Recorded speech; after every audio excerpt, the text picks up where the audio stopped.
Good evening, everybody, and welcome to the silliest wrestling show on Twitch.tv. Wrestling is silly. I'm your host for this evening, Eden MW, the queer buccaneer. I'm flying solo this week. It's been an ordeal. I almost had to cancel the stream because my bot wasn't playing along, and I can either have no guest or no bot. I can't have both. That would be completely flying solo, completely on my own, and I'm unable to do that.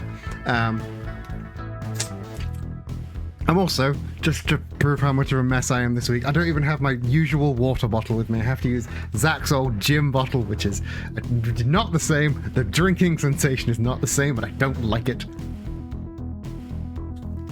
But I'm here, and I'm bringing you wrestling nonetheless. Welcome, welcome, welcome. Welcome, Micah. Welcome, Hannah. Welcome, Jedi, doing very important things. Brackets Neopets. We all wish we were doing very important things, brackets Neopets, right now. However, we are doing...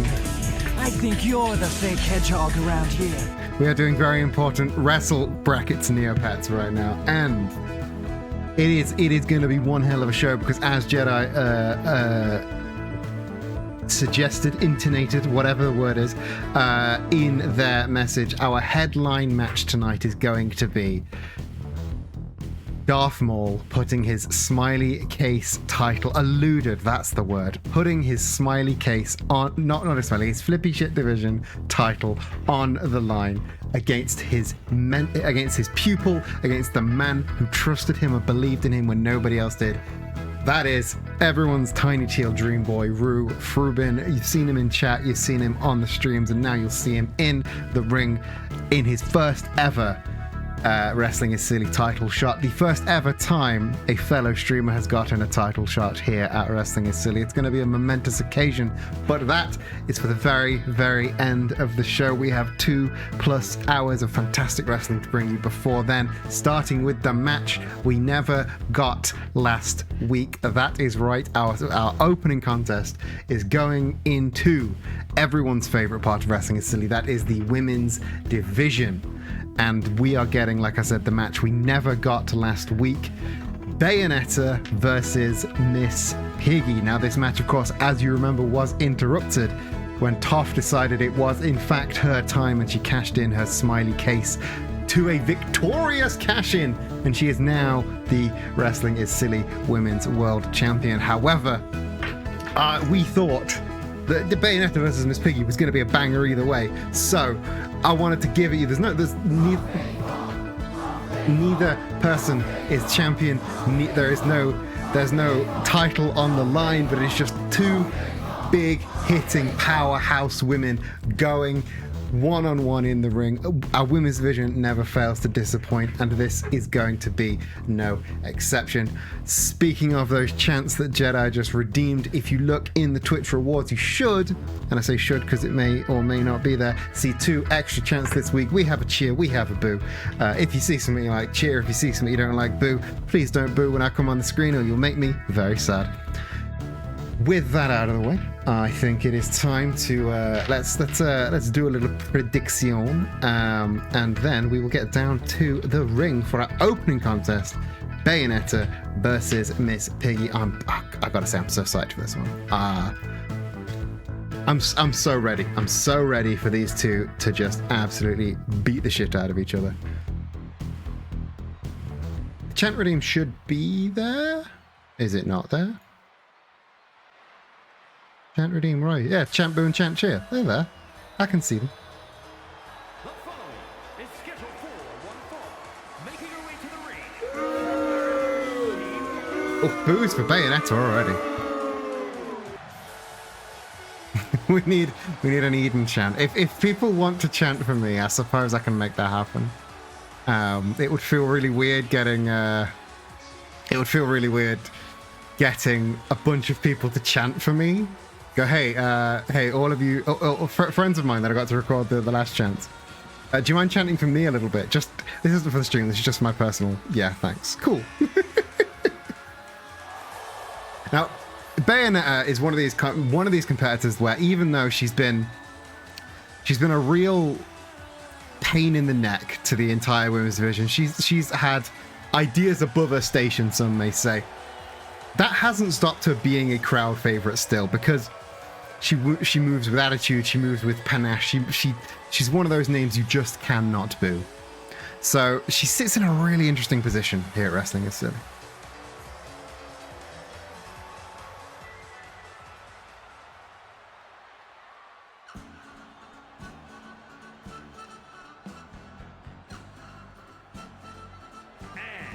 From Hollywood, California, Miss Piggy.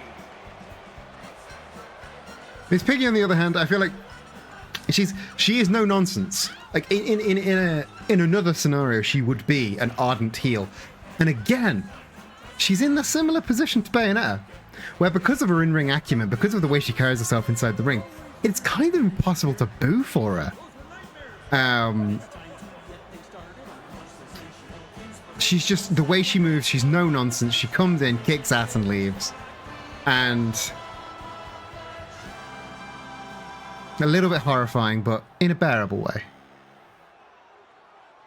I hope. Here we go. The match we never got last week. One woman has lost the title, but they're still both rock solid in the ring. Shoulder tackle from Miss Piggy, not even flooring Bayonetta, but giving Piggy the opportunity to get that back of the net control, run Bayonetta into those ropes, and ooh, a body slam into those ropes. Gets an early cover, but just a 1 count. We say ropes here as sort of a shorthand, but those are steel cables wrapped in duct tape. So Bayonetta's ankle hitting those, that's a big ouchie. Just like getting slammed around by your hair the way Miss Piggy just did just then. And a big short arm lariat takes down Bayonetta. But Bayonetta popping back up, I think, quicker than Miss Piggy anticipated. And the spinning heel kick. Shades of Malachi Black there with the black mass. But Miss Piggy is an ardent fighter. She is springing through a short arm lariat from Bayonetta, now returning the favor from Miss Piggy earlier on in the match. And now just as Piggy staggers up with the ropes as assistance, Bayonetta just kicking out the leg that was supporting her. Piggy, though, gets the boots up, maintains control, and a big, huge STO plants Bayonetta down into the mat. Both of these women are fighters, though. This is not going to be a short match. Bayonetta, though, having to pull herself up by the ropes in a very dangerous position. We've seen many a competitor get speared off those ropes. Miss Piggy going the other way, though, bringing Bayonetta in the hard way.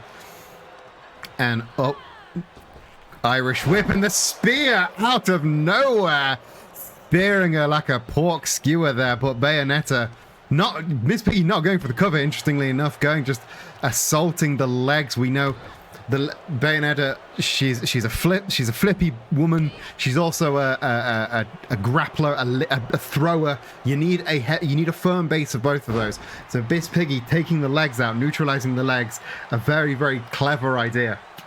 What wasn't a clever idea was Bayonetta showboating for a little bit too long, giving Miss Piggy the chance to hit that running power slam, pressing Bayonetta into the mat, lifting her up by the neck, and then just again throwing her head, just twanging off that bottom rope. Oh, Miss Piggy going up top, huge elbow. Miss Piggy catching Bayonetta by across the spine with that elbow, gets a very deep cover. Bayonetta, though, still kicking out at 1. The former women's champion with a lot to prove in this match.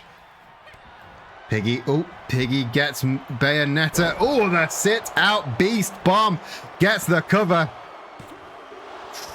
Bayonetta still able to kick out of that, though she is not going down without a fight.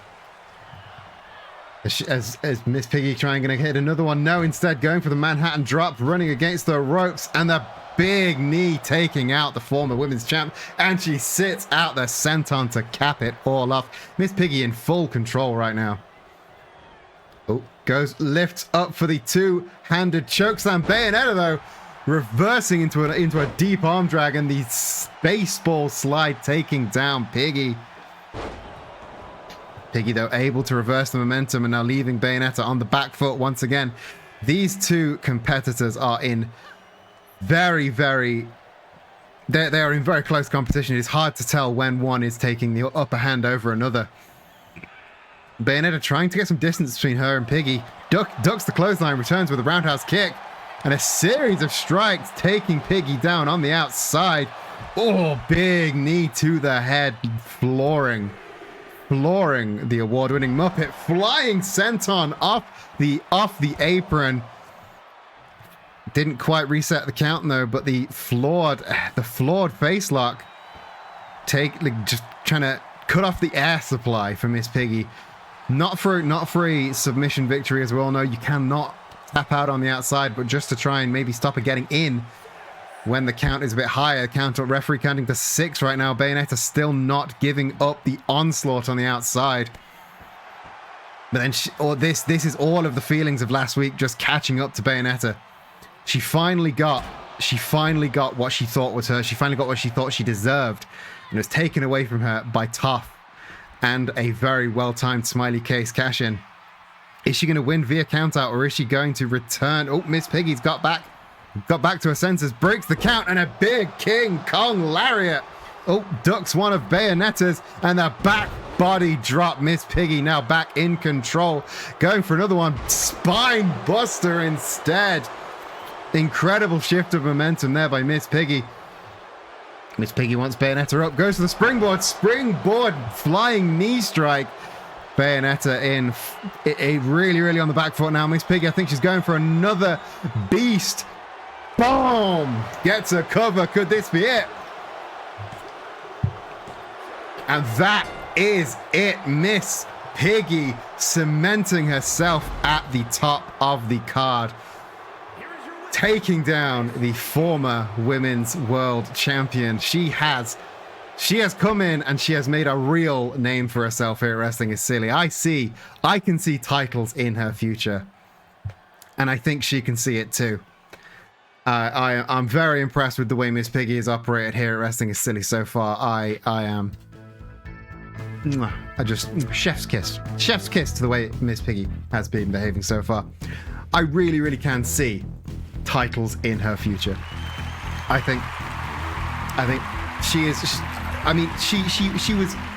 She didn't get the opportunity to fight the champ last week. She fought the former women's world champ this week and was kind of dominant for like over half of that match. Like Bayonetta, very dominant in the other half, but Miss Piggy took the momentum whenever she could and absolutely ran with it. I am incredibly pleased with what she's done on Wrestling is Silly so far. Ayakara, welcome into Wrestling is Silly this week. Are you not in the VR chat gang this week? You're on UK soil. For that I can only apologize. VR chat, I hope you're enjoying the show nonetheless in your Ayakara-less state. And Ayakara, I hope you're enjoying the show in your VR chatless state. Moving on to the next match on this card, and it is another step in the walk of shame that is Pepsi Man's. Just whatever Pepsi Man is doing on the other side of this tirade that he gave at September Scuffle. Last 2 weeks ago, he took out, he attempted to take out Waluigi, and this week he's taking on the Burger King. He's very clearly trying to make his way through the snack pack, and I think this only really ends in one way, and that is a Pepsi Man versus Luigi showdown somewhere down the line. But there's clearly a lot of feelings, a lot of animosity at play between not only Pepsi Man and Luigi, but Pepsi Man in the entire snack pack. I would say Pepsi Man in the entire Wrestling is Silly world, if I'm honest.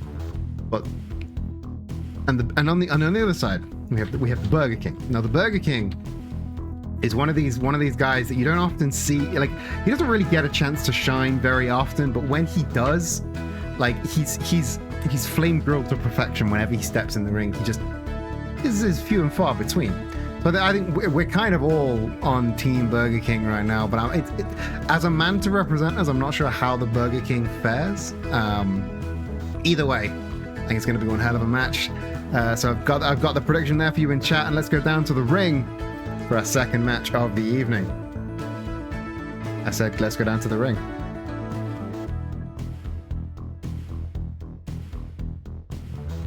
Sorry, my butt's still being funky.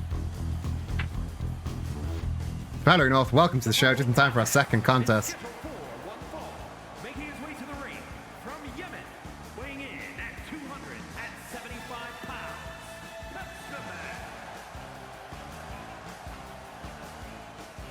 What did you miss? You missed Miss Piggy, victorious over Bayonetta in our opening contest. And now you're kind of caught up.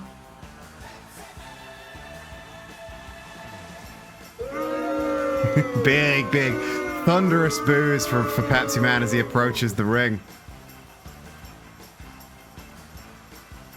He's very much like he used to run to the ring with enthusiasm, and now it's a slow meander. I think he knows that he's not quite as well liked as he was previous, and I think he's kind of relishing in it.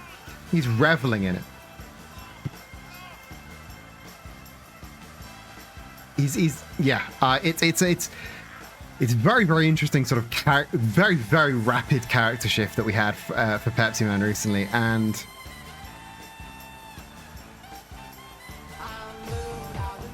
what is up, Rue? Welcome to the stream. I'm glad you're able to check in, doing your pre-match warm-ups.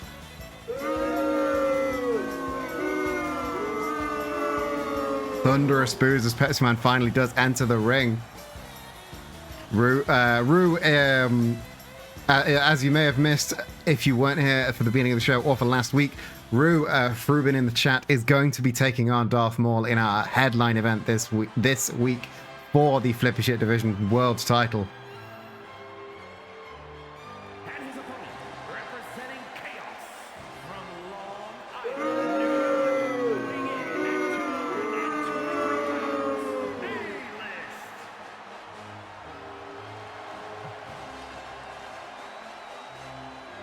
Burger King bowing down to the crowd, bowing down to the ring. He's very much a man that respects Paul the Paul booing the wrong guy, looking at Pepsi Man. I appreciate you're trying to boo for Pepsi Man.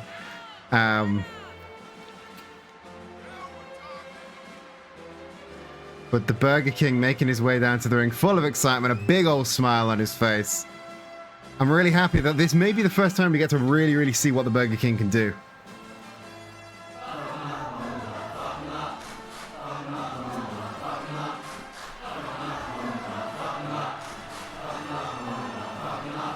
That ain't Homer. I don't know what to say, but that ain't Homer Simpson. He may be big, beefy, and yellow, but that ain't Homer Simpson.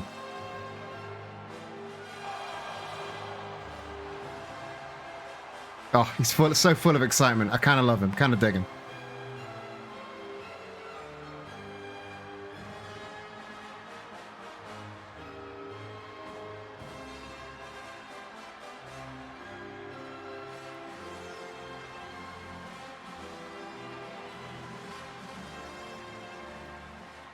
And what a regal! I was about to say what a regal entrance, but then again, he's a king. That's to be expected, isn't it?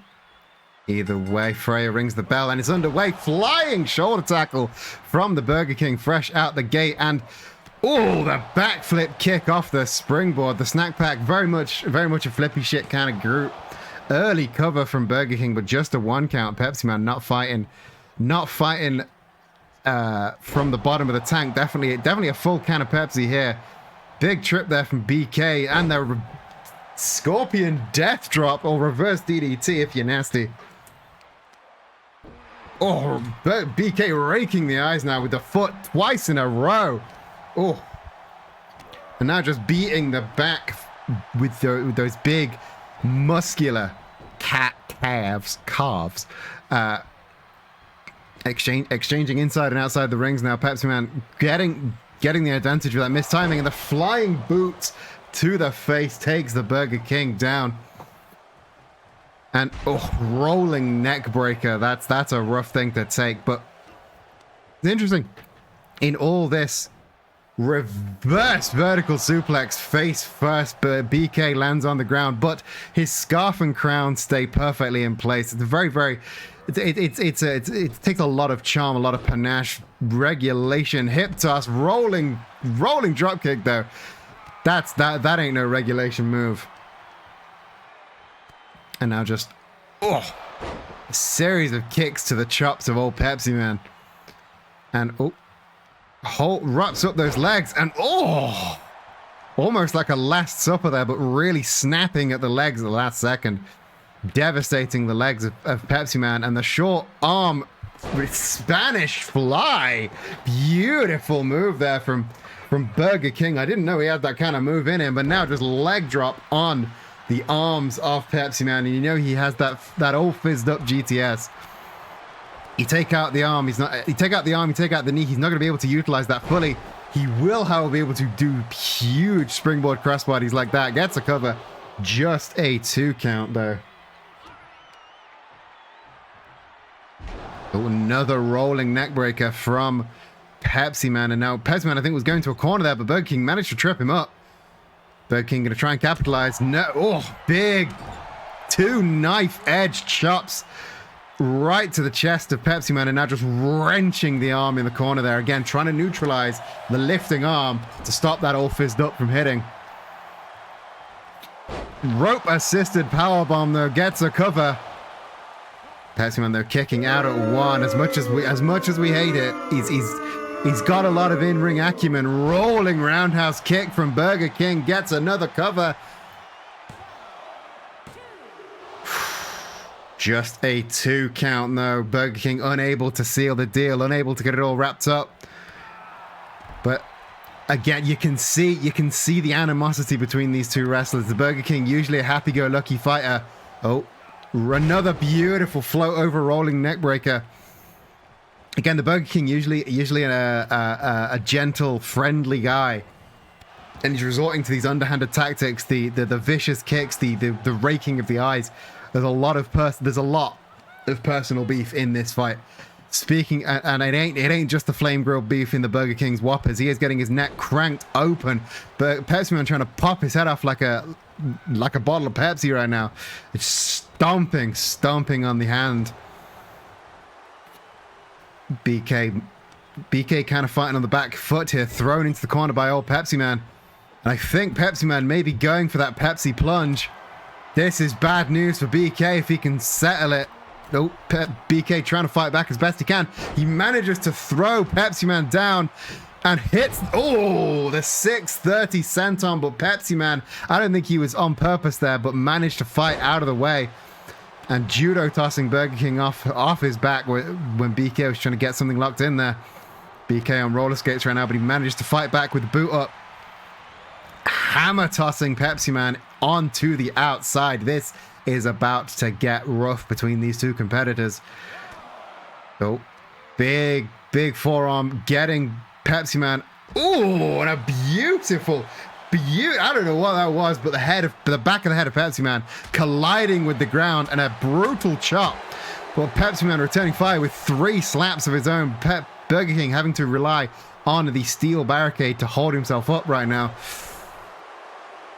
Pepsi Man moving to the turnbuckle to showboat for the fans. Burger King unable to get back to his own feet. Oh, there he is.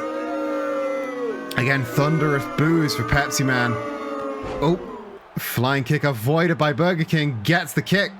And he's up. Oh, and I think that was the Royale with cheese from Burger King. Gets the cover, but it's only a 2 count. Pepsi Man having to take an emergency exit, but the Royale with cheese driving the opponent onto the mat. BK trying to fake out Pepsi Man with that springboard feint, but Pepsi Man not really with it enough to notice.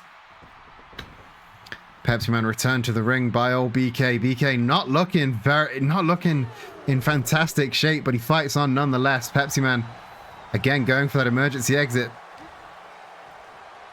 And the spinning STO there. And again,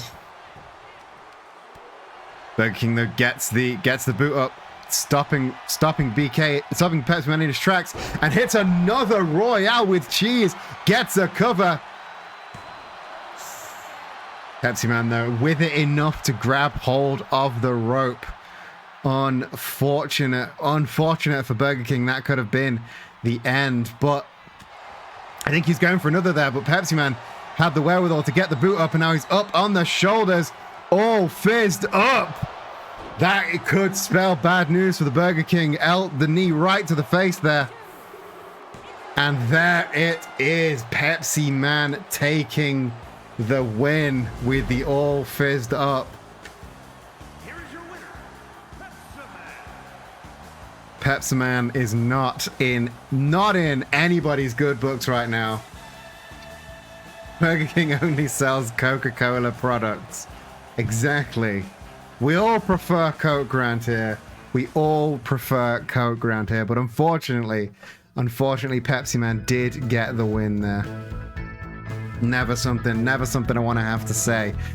And everybody, unfortunately, loses their channel points there because we had 4.7 thousand bits of booty in favor of the Burger King, but all that booty, and he wasn't able to cash his check to get that win.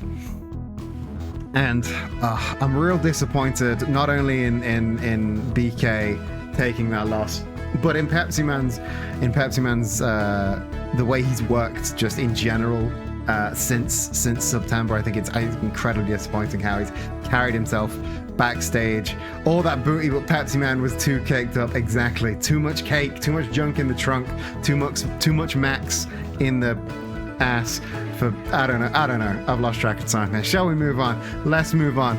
Back to the women's division, because we need another certified banger to bring our mood up after that disappointing finish. And what better way to bring a certified banger than to involve the winner of the first ever women's match in Wrestling Is Silly. That is right, Alice Little is back for more, and she is taking on Princess Daisy this week. Princess Daisy, kind of an up and comer. Her and Princess Peach kind of flirting with tag teaming in the princesses. However, this is a one-on-one affair. Nobody at ringside. Alice and Daisy just taking each other on. Each one trying to assert themselves as a mainstay in the women's division. Daisy, of course, has a lot more to prove than Alice, but Alice still wants to maintain her lead at the top. It's gonna be a hard-hitting competition, as it always is here in the women's division. Daisy and Peach are in fact always flirting. You're right there, but this time they're flirting with the idea of tag teaming and not just with each other. But then every single woman in the women's division is some flavor of gay, so they're all always flirting with something or other. Anyway, shall we go down to the ring? Let's go. Daisy versus Alice. This is going to be an absolute barnstormer. Let's see if my button works. My button works this time. Hell yeah! It's the Sapphic. It is the Sapphic division. Yes, they are flirting and tag teaming with each other, and also wrestling together. The following contest is scheduled for one fall. Making her way to the ring from London, England, Alice Little. Again, a vicious competitor is good old Alice Little. Like I said, she won the first ever women's division match here. I can't remember who was she against Princess Peach in that match? No, it was somebody else. But Alice getting the first ever win in the women's division, and she is dedicated to cementing her legacy here in the women's division. I'm amazed she's never been that close to a title, but I'm half here and half playing Baldur's Gate on the PC. You bought it to the changer. Yeah, you bought a PC to the PC. It's we're in a double PC vibe right now. It's everyone backstage is trying to get a go on Baldur's Gate, but you're not letting them, and I'm getting reports of that. So I hope you let them all have a go soon.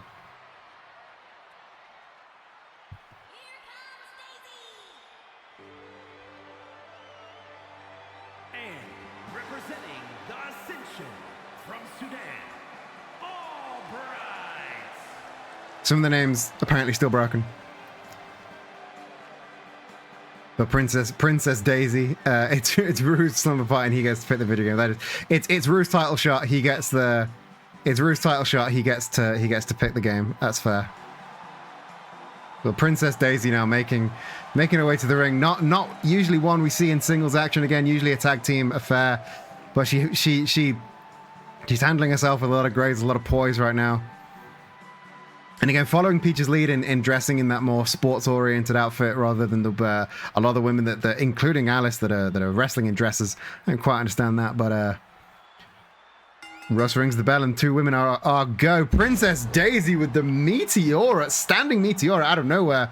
And then, oh, the Superman forearm off the springboard. Princess Daisy very much trying to make a name for herself. Another pop-up Meteora. Alice, though, shutting her down with one of those big New Rock boots to the gut, locking her into the turnbuckle. Then a quick spear and then just stomping right. I think she's cutting off the neck with the buckles on those boots. That's gonna scratch. That's gonna hurt. But Daisy with a very, very hot start on it. But the cutoff by Alice there was very, very impressive. Alice now up on the top rope. Big elbow again right across the spine of the princess from Sarasaland. And wrenching at the face, wrenching at the neck, just trying to wrench everything out of Stretch there. But Daisy struggling to get herself to her feet right now. Alice in a dominant showing. Oh, just stomping right on the boobs.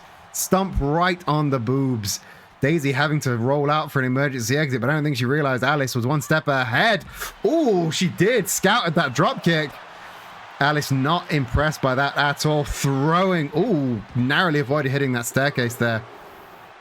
Daisy able to get back to her feet. Alice still on this. Oh, Alice maybe goading Daisy in there. Hits the splash, but Daisy rolling out of the way. Quick as a whip. And ooh, nice trip there. Following through with a couple of strikes to the head. Oh.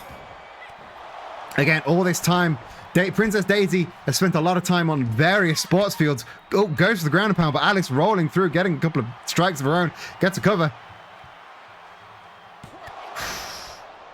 Russ there struggling to start that count. I think he noticed that one of Daisy's shoulders was just off the ground, struggling to start that count, but Alice not having any of that. Grabbing Daisy by the princessly tiara and just slamming her down into the ground there. And again, wrenching the nose, the eyes, the mouth. It's not legal, but she's got to back to the ref, so we can't see shit. And those big boots just stomping and driving the knee into Daisy's arms. And channeling a little bit of Bryan Danielson there, just kicking Daisy's fucking head in. Oh, Daisy up onto her feet, but Alice sending her down the rabbit hole. Beautiful reverse DDT there, gets a cover. Ooh, Daisy with a very, very narrow kick out there. That could have been a very quick ending for Daisy, but Daisy got back to her senses, still feeling the pain of going down the rabbit hole though. Still struggling to get up to her feet though. Alice maybe giving her a hand with that. This could be bad news for either one of our competitors. Alice driving Daisy down to the floor with that grounded choke slam. Ooh. Daisy going for the emergency exit, but Alice intervening, dragging her back into the center. I think Alice is trying to go for that curious splash, but Daisy one step quicker, getting to her feet in time. Oh, Manhattan drop off the ropes and the big boot taking down, and she sits out there senton to complete the combo. And spinning and driving down with the DDT. Tornado DDT gets a cover. Alice, though, able to kick her off. That Tornado DDT, it not only does it drive your... Oh! Tope Con Hero from Daisy, leaping clean over the top rope. That Tornado DDT, not only does it drive your head into the mat, but it also spins you around and knocks all of your balance off. It's way more than just a flashy DDT, is that Tornado. But Alice able to get back into the ring. Daisy getting back to her feet, following suit. Alice, though, trying to get the cover. Daisy with the boots up, though. Alice returning favor with the code red out of nowhere. Beautiful. And oh, she's noticed that Daisy's a lot of kicks, a lot of knees. She's a very leg-based fighter, so she's trying to neutralize those knees.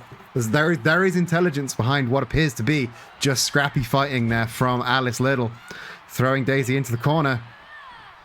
And now body slam And I think I thought she was going for the turnbuckle there, but instead just driving the knees and then back flipping into a second one. Gets a cover. Oh, Daisy though, fighting back with every ounce of power that she has. She's in perfect position for the Curiouser Splash though. This is bad news for Daisy. Curiouser Splash hits its target. Daisy covered by Alice, nowhere to go. But she gets the kick out in the nick of time. Incredible tenacity from the Sarasa Land Princess.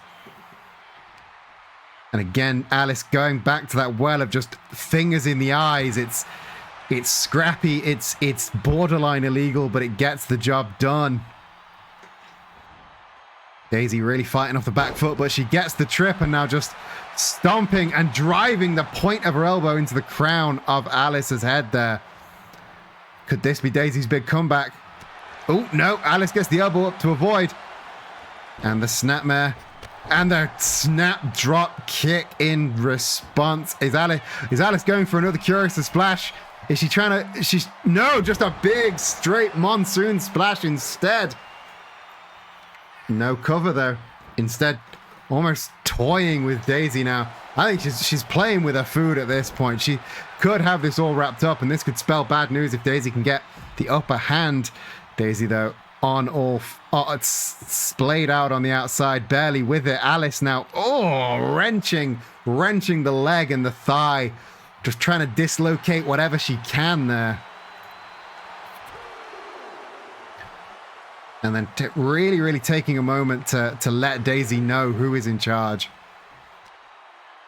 But, and now slamming her head into those mats on the outside. It's barely padded there. But a huge diving stomp. That could turn the tide. Popping up out of nowhere. Daisy maybe playing possum. Either way, pulling Alice in, and now those very educated feet are able to fight back. As well as the educated arms as well. Big trip. Referee's on a 7 count right now, I believe. Can one of these women remember the fight has to end in the ring? Alice thrown onto the ramp and Daisy in the ring. I don't think Alice can get back in time. Referee's on a 9. I don't think she's going to make it. Daisy looks like she's going to seal it with a count out victory. Here is your winner. Now, we're not usually fans of count out victories here at Wrestling is Silly, but that was a real slugfest. And it looked like she'd really put Alice away at the end of that match there. So had it not been a count-out victory, I don't think Alice is going to last much longer, but at the end of the day, it is still a count-out victory. We're not big fans of those. Daisy getting the win there. Well done to the people that predicted that Daisy would in fact win. What a match though. The women's division never failing to thrill. We could put any combination of women in the ring and they would give us an absolute slugfest of a match. And both these women there, Daisy getting a win over Alice, and that is a hard thing to do, to get a win over Alice Little. But I mean, what does this spell for Daisy in the future? I've got plans for the women's division. I've got plans for spoilers, belts, extra belts for the women's division. Boo Day RPG, thank you for that tier 1 sub. 15 months of subscription. Now, speaking of subscribing, there's still a handful of days to get your subs, and I think gift subs for 25% off. So if you want to support the channel, you can do so for a slightly cheaper rate this month, just for a couple more days. Well, Boo, thank you for renewing that sub, and welcome back. Welcome to Wrestling is Silly once again. Like I said, it is Daisy really cementing her place here at Wrestling is Silly. I feel good that her and Peach are driving their own paths and forging their own destiny. They could very easily have relied on each other and gone in tag action, but I very much like that they're very much each forging their own path, separate from one another. I think Daisy is very this environment is very good for Daisy because when she's not wrestling, she's mostly playing sports. She's got a very, very good sporting background. Soccer, tennis, kart racing. She has a very, very good athletic body for this sport. It is going to be amazing to see what she can do in the coming months here at Wrestling is Silly. Moving back to the men's division for the last match of the first half of the show, we are going to tag action because a few short weeks ago, our world champion, who was undefeated just in maybe March time, has lost his world title, and he is. I heard him talking backstage. He is eager to reclaim any title that he can. What would Jedi do? Thank you for gifting that tier 1 sub to Conkles to the max. Conkles, please enjoy your fun new emotes and your special Discord roll color. Jedi, thank you so much for helping to support this channel and this stupid show. Like I was saying, I was overhearing Colonel Sanders talking, and he thinks he looks wrong without a belt. He thinks he needs to get back in belting, in belt action as soon as possible. So he has turned to maybe the one friend he has left in Wrestling is Silly, and that is the unthinkable horse. And he has said, we need tag gold. We deserve tag gold. So this week, the Kentucky Derby are getting back together, and they are facing... He's back from supporting his brother in the strikes. He is returning to tag action. That is right. Doug Ziggler is back once again, and he and God are back. And it is time for the Deity Dogs.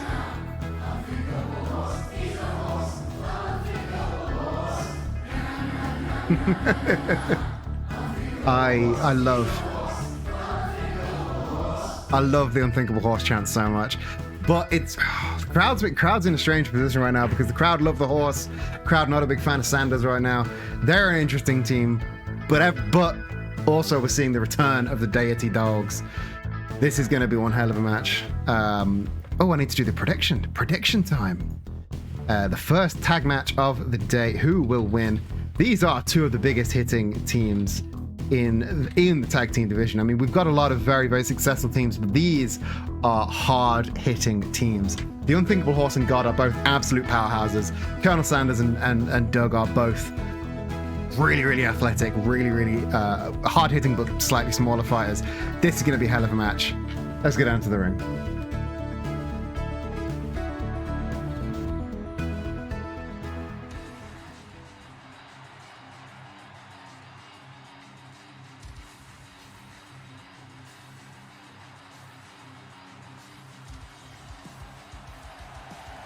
The following contest is a tag team match. On the way to the ring, at a combined weight of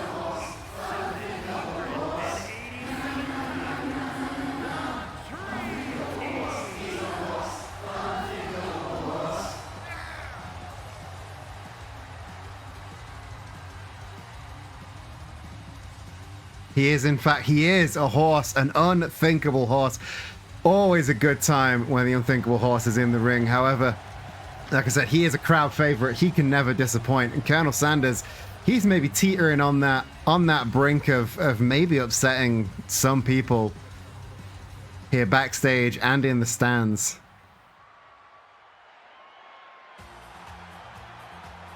Oh, it's beautiful to see his face again. at a combined weight of 477 pounds. Dirty Dog. It's great to see Doug Ziggler back again. He was, like I said, he was off supporting his brother. He was off supporting his brother Ryan in the actors' strike, and Ryan has said, "You need to go back to work. You're losing money. You go. The tag wrestling is silly needs you. God needs you." So with Ryan's blessing, Doug returns to Wrestling is Silly with his long-time best friend and tag team partner, the Almighty God. What a story.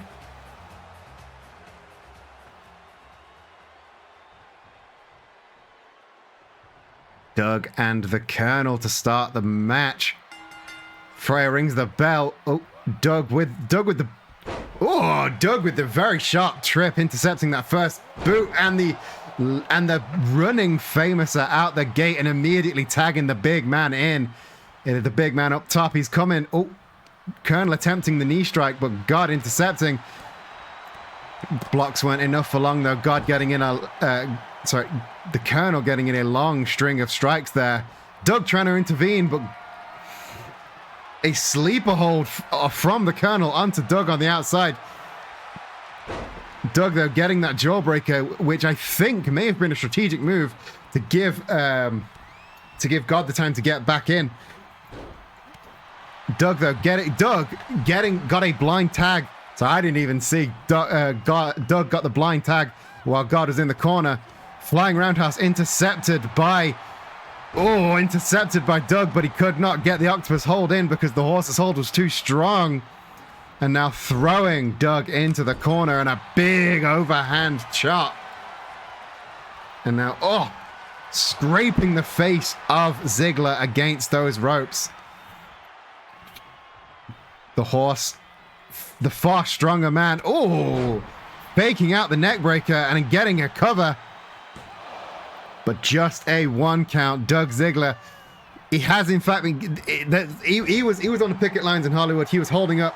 I mean, he was quite literally holding up an entire industry, and that's going to keep you in shape. Beautiful though, 450 senton over the top rope and landing on his feet. The unthinkable horse, unthinkable amounts of dexterity and explosivity in that footwork. In control right now, but unfortunately, Doug Ziggler taking a hit down to the apron, and the Colonel taking in the opportunity to maybe intervene, a little extracurricular activity here. Striking combination. I think the Colonel may have just bust open Doug Ziggler. And now up on the shoulders of the Colonel. Meanwhile, on the other corner, God and the horse going toe to toe. God trying to goad the horse out of the ring. This cannot be how this ends. Come on. I'm not having 2 countouts in a row.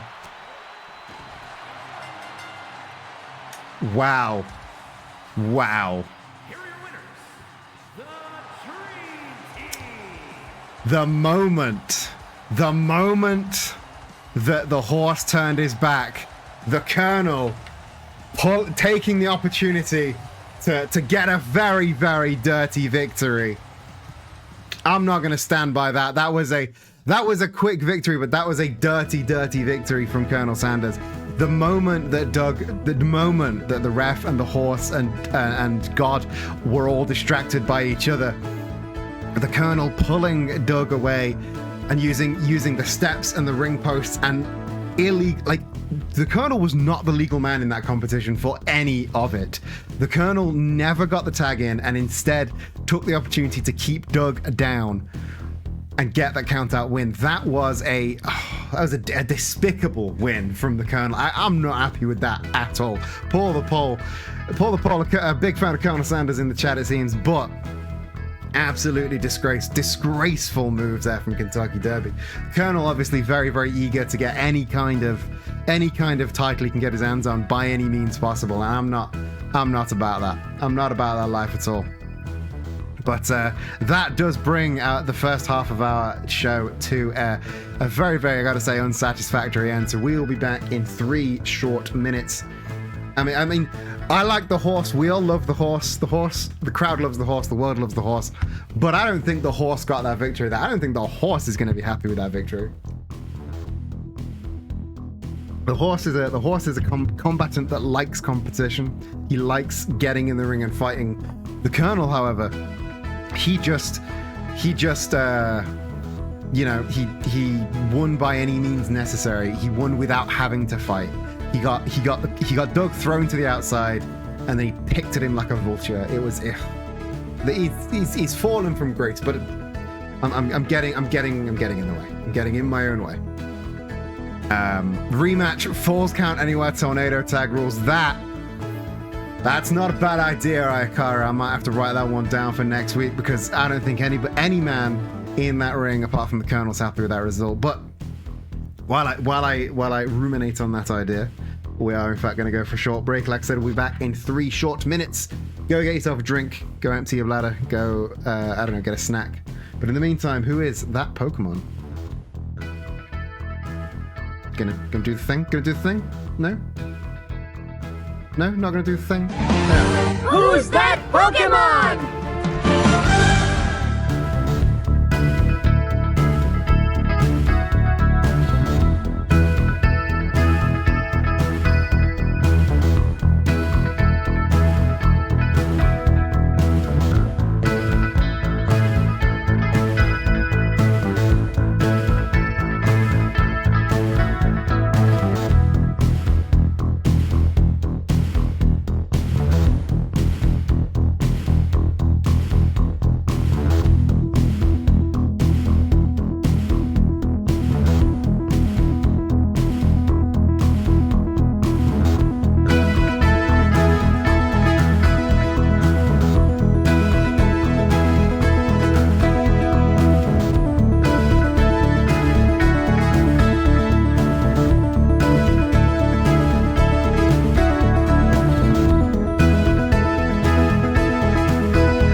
Wrestling is silly. I did have a really cool idea. What if I made that title graphic during the break?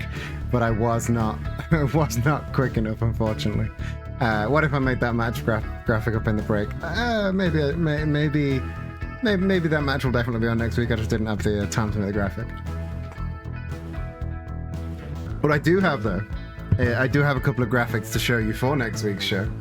One of which is me trying my very best to draw a line underneath some long-standing action here at Wrestling is Silly. Next week, we are going to have Luigi and Pepsi Man face-to-face for the first time since September Scuffle. I'm not asking them to fight, I'm asking them to just get face-to-face in the ring to try and air out any grievances they may have. That will be happening next week on Wrestling is Silly, but for now, we are getting out of one graphic and straight into another because we are going to the mixed tag team tournament to crown the Wrestling is Silly world's first mixed tag team champions.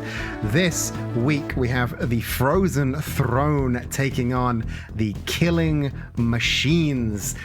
Frozen Throne, of course, the team of Elsa and Sub-Zero, against the Killing Machines, the team of Glam Rock Freddy and Bridget. Two very, very differing styles of combat, but two people that are kind of used to each other already.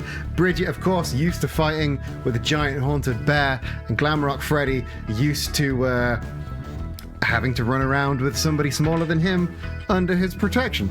They're very much a match made in heaven. Frozen Throne, on the other hand, they are ice cold in more ways than one. It is very hard to get a read on either of them, but so far all of the heels have been advancing to the semi-finals. So my money is on Frozen Throne taking this. However, you can put your money into the predictions now.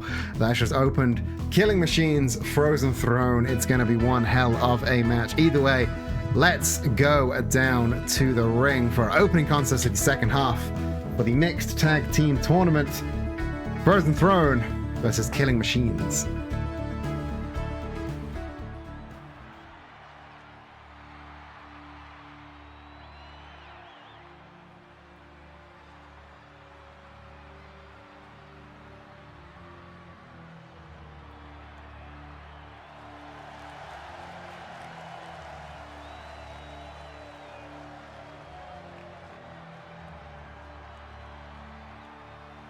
The following contest is scheduled for one fall. On the way to the ring, the Frozen Throne. I mean, if you'll pardon the pun, these two, the icy demeanors on the faces of these two, they mean business. They mean action. They mean business. They are very much enter the ring, kill, leave, do not elaborate. And Elsa looking a little. What is that little emote? What that emote doing? What that emote doing? Blank. What is Elsa looking like? Sub-Zero looking real cool. Big fan of that jacket.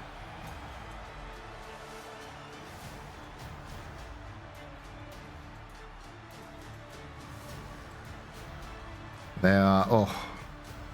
I think they are, if I am correct, they are 0-1 on mixed tag matches. They are 0-1 on mixed tag matches so far, but they're trying to get their first win in the mixed tag division tonight. Representing the Union from New Jersey, weighing in at 335 pounds, Glam Rock Freddy. Oh. Sub-Zero is always cool by definition, but somehow in that fur-lined jacket, he's even cooler. And here's a guy who knows what cool is. The glammiest of the Killing Machines, Glam Rock Freddy. Striking a pose, being a superstar all the time. Ever since he had this redesign, this reconfiguring from Molten to Glam Rock, he's really like picked up in enthusiasm, in fighting style, and more importantly, I think he's caught the crowd's attention as well, or maybe just mine.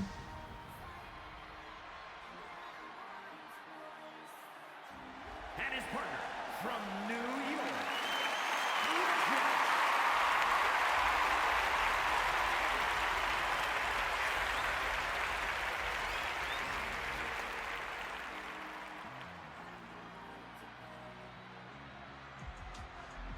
Apparently she's from New York. I don't know why he said that. She's not. She's very much not from New York.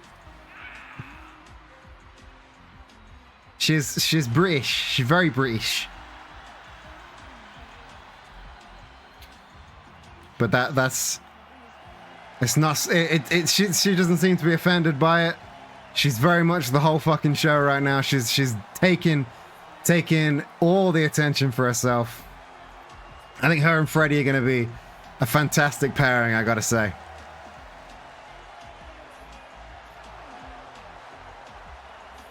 Maybe she did relocate. Freddie's from New Jersey. Maybe she moved to New York to be closer to him to spar. I don't know. Or maybe she said York and he misheard New York. I don't know. Plenty of things it could be. Sub-Zero and Glamrock Freddy to open the contest. Step up Enziguri taking Glamrock Freddy down. Sub-Zero obviously is the quicker of the two combatants. But if Freddy can just tank a couple of hits, he can very much shut down the speedier offense from Sub-Zero. Ooh, drop kick to the side of the head though. That is gonna slow down an already slow competitor though. Getting a quick tag, and now Bridget and Elsa face to face for the first time. Oh, side strikes from Elsa and the double underhook German suplex from Bridget. Very much in charge so far. Returning fire with a low drop kick of her own, making up for that one that hit Freddy moments ago. Bringing Elsa up to her feet now. Oh! And it's a brutal uppercut off the ripcord. That's going to take the wind out of Elsa's sails. And now up in the air raid neckbreaker. Bridget is not fucking around at all. Up on the top rope now. Big splash, taking her back down. Gets a cover. Just a 2 though, but this early on in the game, a 2 count, that spells bad news for the Frozen Throne. Ooh, but a heavy trip turning Bridget inside and out. Gets a tag. Bridget trying to shut off Elsa getting a tag a little bit too late. Casadora DDT from Sub-Zero though. Yeah, Elsa, so Bridget from the world of Guilty Gear. Oh, and the low DDT bringing Glamrock Freddy, scrambling the circuit to Glamrock Freddy, but he gets the foot up. And I think this may be his chance to fight back. Big right hand to the temples of Sub-Zero. Oh, springboard tries to hook the legs and the spinning tiaras, taking down Sub-Zero. Glamrock Freddy very much caught in the corner of the Frozen Throne right now. Frozen Throne able to rapidly get those tags back and forth. Bridget, though, not hesitating. As soon as she sees that tag, she's running in and sidestepping Elsa perfectly, and another brutal right-hand uppercut. Elsa going for the emergency exit. Bridget quickly following after her. Oh, reverse DDT with that intervening leg drop. And now just wrenching at the neck of a grounded Bridget. This may qualify as transphobia in some districts if she keeps going. Ooh, Bridget able to fight out of that grounded attack though. Elsa though returning her to the ring. Bridget able to get up to her feet and hit. Ooh, stereo flying offenses. Neither one able to hit its target. Bridget though first to pop back up to her feet and hit a big Bridgeting German suplex. The kick intercepted by Elsa though, who goes snap suplex, bringing Bridget back down to earth. Bridget though springing back up and down like a yo-yo, but series of chops keeps Bridget at bay, and another leg drop takedown gets a cover. Bridget though kicking out at 2, not to be caught down that quick. Elsa making the tag. Glamrock Freddy and Sub-Zero, the two legal fighters. Casadora avoided this time by Freddy. Up on the turnbuckle, gets the clubbing blow to the back of the head, and now Glamrock Freddy up on the top rope. He wants Sub-Zero up on his feet. What's he got in mind? No, just a fake out. Instead, quick lockup, and now throwing Sub-Zero into the corner. Sub-Zero, though, with the elbow up, goes to the kick. The kick's avoided. Freddy. Ooh, go. I thought he was going for a bossman slam there, but no, spinning it out into another air raid crash. So far, the signature move of the Killing Machines, the air raid crash, and now a big shot to the side of the head, gets the tag. Sub-Zero almost unable to leave the ring. Oh, Elsa going for something, but Bridget avoids, and the Tiger Driver from Bridget gets a cover. Still just a 2 count though. Elsa is a Elsa is stiff competition. She's up on the top rope though. She turns her back. She's going yo-yo tricks. That double moonsault gets her cover. Sub-Zero eager to come and break up the pin, but Glamrock Freddy. Ooh, Sub-Zero, Glamrock Freddy starting to fight of their own. Meanwhile, Elsa just kicking out at the 2. The yo-yo tricks, unfortunately, were not enough to keep Elsa down, but those double knees to the chest, though, gets another cover. Could this be it? Just taking the rest of the air out the lungs? No! Elsa getting a second win, kicking out at 1, but a drop kick to the back of the head may shut that down quite quickly. Elsa now back up to her feet, but spaghetti legs indeed. Big clubbing blows there from Bridget, and a strike to the abdomen, and now just a standing surfboard stretch, but over the ropes. That's going to really affect the knee joints and the elbow joints, grinding against those steel cables. And the deep dragon screw and maintaining control over those legs. Elsa, of course, using that deep freeze figure 8 leg lock. So Bridget really thinking through to neutralize those knees if you can. Sub-Zero, they're able to become the legal man after that tag and the Casadora DDT. Ooh, Freddy though ducking the lariat into a German suplex. Freddy, I think is getting a read of the temperature of this fight. Pun definitely intended, and managing to start to scout some of Sub-Zero's moves. But Sub-Zero now up onto his feet. The spinning kick, cyclone kick to the spine of Glamrock Freddy, and this is bad news. The cold shoulder, that chokehold. Freddy trying to fight free. This cannot end via that chokehold tap out. Freddy is trying to fight through with all he's got. I don't know if he's got it in him. And Elsa and Bridget fighting on the outside, managing to collide with Sub-Zero, and he broke the hold. But the Tope Conhiro avoided by Glamrock Freddy. That is going to take all of the air out of Sub-Zero's lungs. And now fighting on the outside, Sub-Zero colliding with that barricade.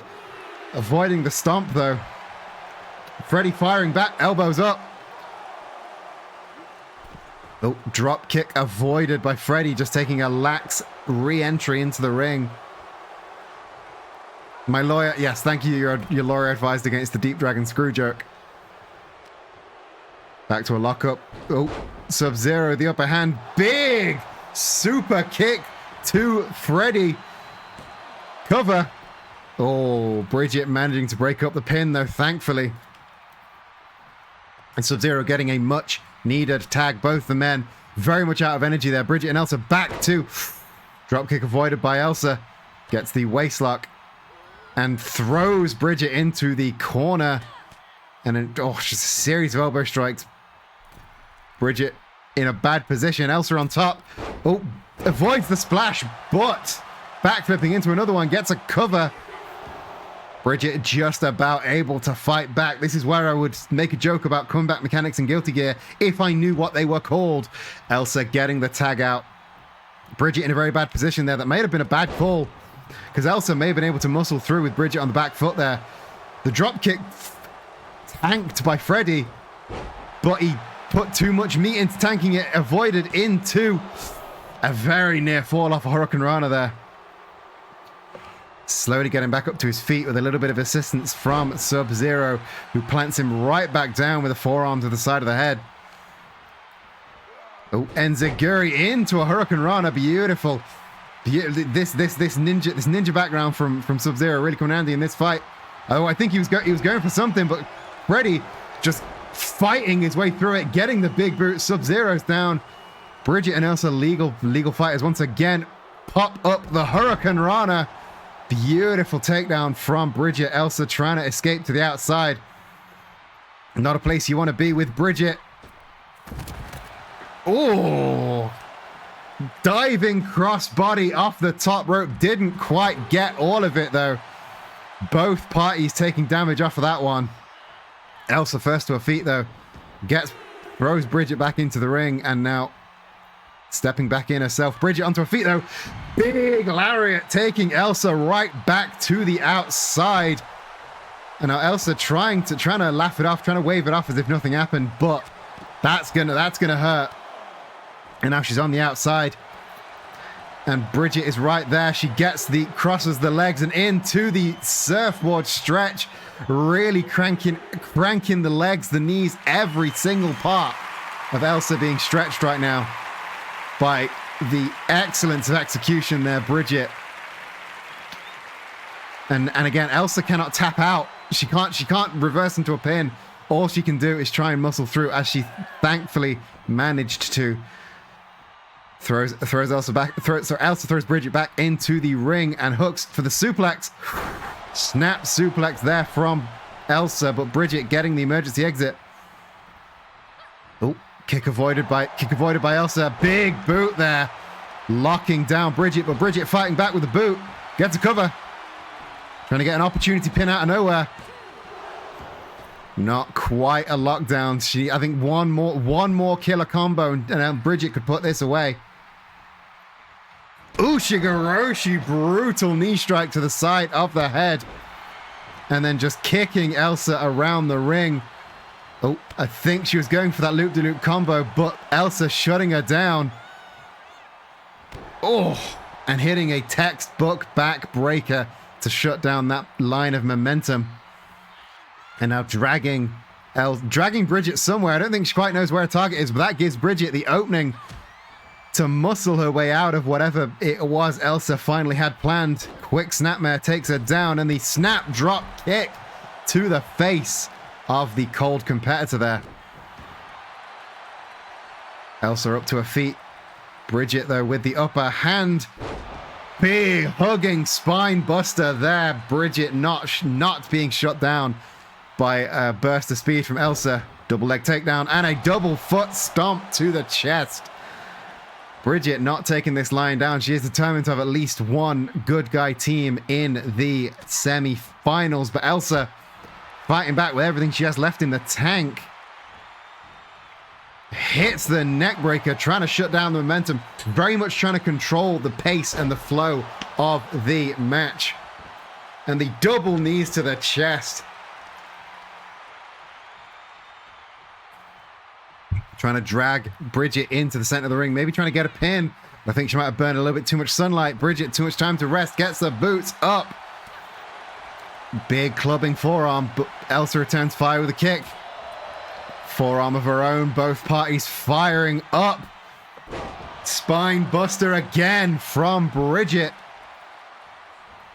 And again, just stomping at the legs. Trying to neutralize that figure eight, that deep freeze figure eight leg lock. Stomping her down. Big clubbing kick to the side of the head. Bridget in full control right now. I think she's going to try. Again, trying for the loop-de-loop, but cut off by Elsa, who now trying to chop her into the heels corner. Double leg takedown. Double foot stomps avoided by Elsa that time. Returns fire with a low drop kick. Elsa staggering over to the corner, getting the tag. Glamrock Freddy and Sub-Zero, legal parties again. Oh, kick avoided by Freddy. Strike avoided by Sub-Zero, who manages to hook the legs into the TRS.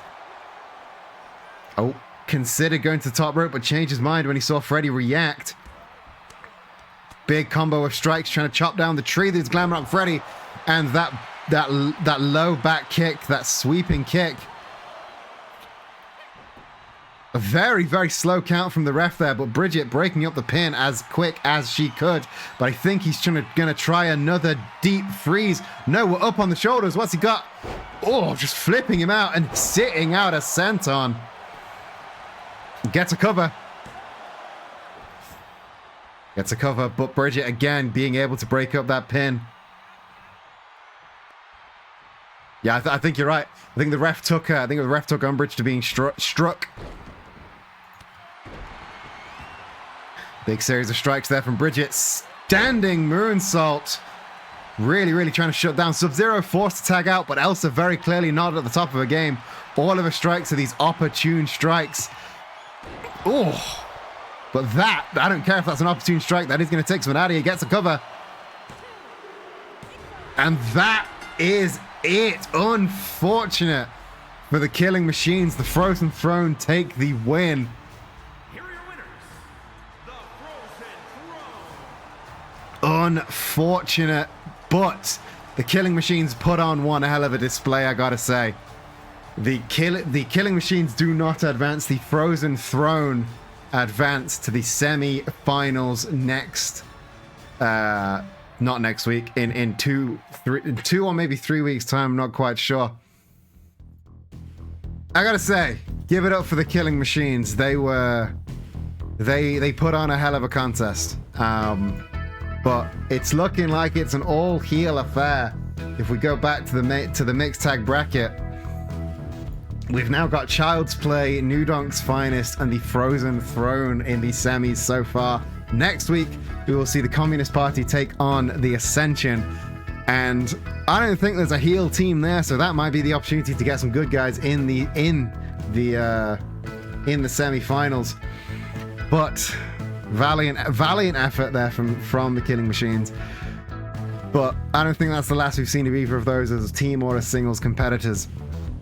And I gotta say, we don't see Bridget very often, but you can tell she's come from a fighting background because she put on one hell of a contest there. Elsa really got an opportune victory at the last moment there with that sort of flipping facebuster thing. She got a real opportune victory. But Bridget, up until that point, was really putting on. Thank you for the hydrate. It had been a while. Bridget really putting on a clinic as far as fighting goes.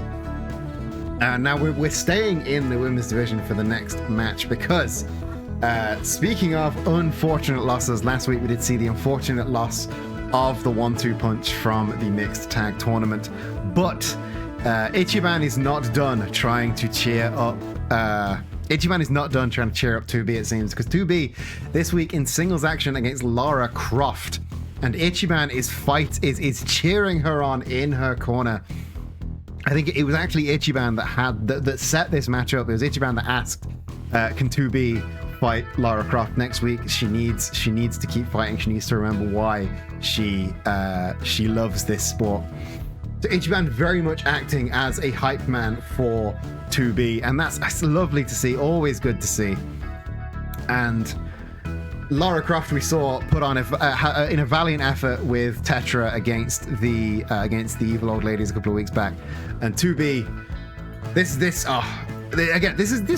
just one of those. These are just two competitors that I think are really raring to go. 2B, of course, had that quite a lengthy women's title reign, and now is trying to find her place in the women's division without that title. And hopefully she can with the help of Ichiban in the ring against Lara Croft. Get onto the ring.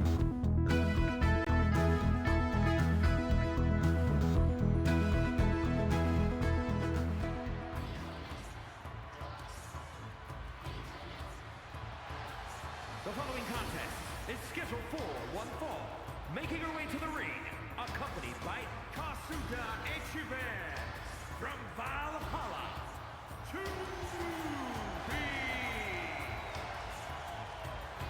Elsa needed a W. She's been on a cold streak. They're always on a cold streak of Frozen Throne, but they seem to thrive off it.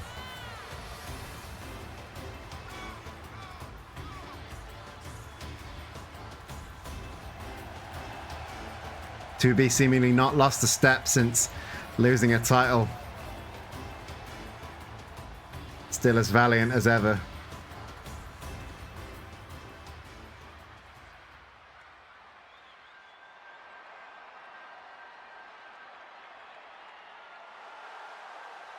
And from London, England, Lara Croft.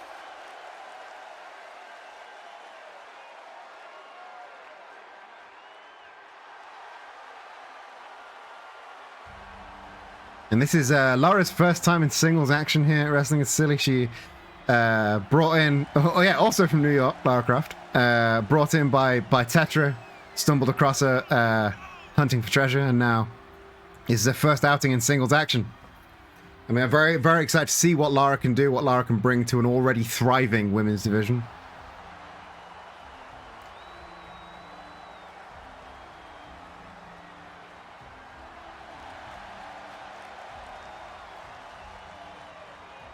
It's gonna be a hell of a contest between these two. I'm really looking forward to it.